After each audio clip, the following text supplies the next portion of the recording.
বুঝেন গায়রত কি জিনিস? একজন মুশরিক বলছে যে আল্লাহকে চিনে না, কিন্তু তার গায়রত এতটা যে উটের পিঠে আমার স্ত্রী বসেছে বা আমার মহিলা বসেছে, আমি বিক্রি করার পরে সেই উটের পেছনে আরেক ব্যক্তিকে আমি দেখবো সে বসে যাচ্ছে, এটা আমার সহ্য হবে না। বলছে উঠে আমি রাখবো না, জমা করে দিয়েছে।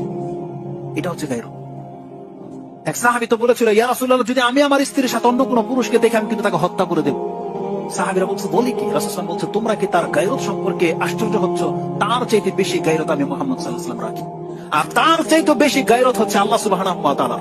এজন্য আল্লাহ সুবহানাহু ওয়া তাআলা ফাহিশাকে হারাম করেছে। এই হাদিসটা মুসলিমে আছে যে আল্লাহর চেয়ে বেশি গায়রত আর কারো নাই, যার ফলে আল্লাহ সুবহানাহু ওয়া তাআলা অবৈধ সম্পর্ককে হারাম করেছে। আল্লাহ এটা পছন্দ করে না, আল্লাহ মোটেও পছন্দ করে না। যেটা আল্লাহ কোনো পুরুষ পছন্দ করে না, এটা আল্লাহ পছন্দ করে না।